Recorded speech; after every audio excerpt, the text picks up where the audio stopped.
Good evening, everyone. My name is Anna, and I recognize many of your faces, but I haven't gotten to know everyone quite yet, just since my husband and I have only been coming to Salem for about a year and a half, almost 2 years now.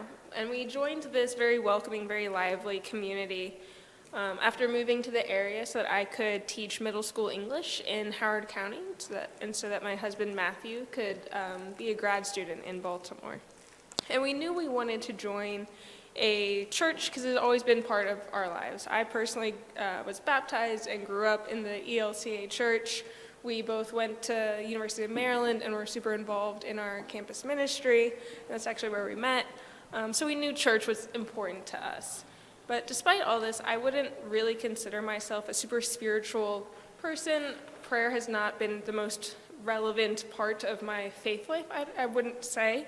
I've always felt much more connected to my faith through being in service to others.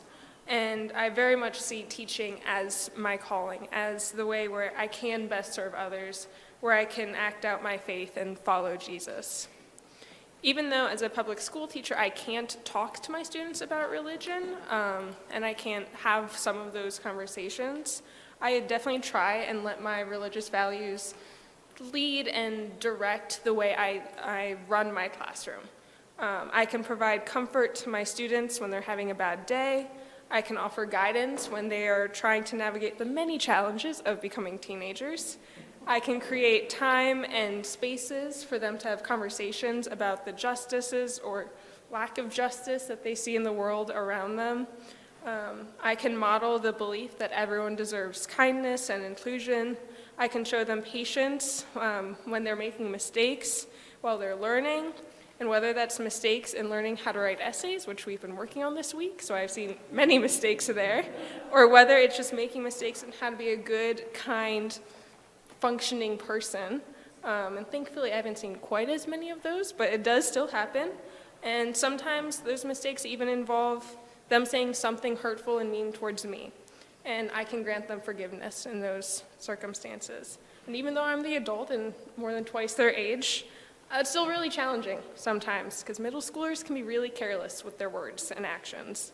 But because they are only 12 and 13 years old, and because of the abundance of grace that I've seen and I've gotten from my mentors growing up, from God every day, I do always find the strength to give them some grace too. And let's just say it's a really good thing there's no limit on grace, because anyone who has ever worked a single day with preteens knows how much grace they need.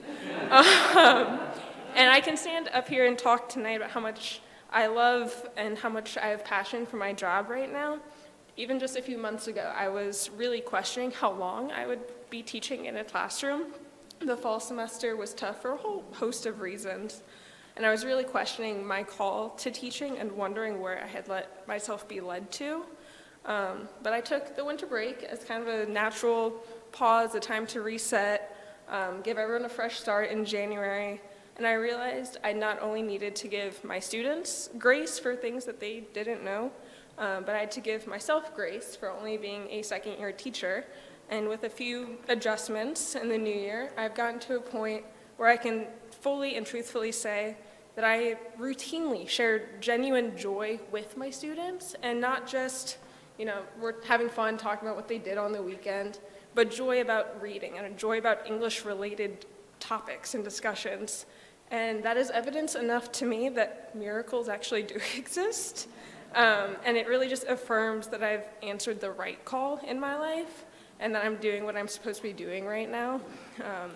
And even though I still don't have a routine prayer life, I find myself praying for my students occasionally. Sometimes it's during our dinner prayer, and I'm hoping that my students are safe and secure at their homes.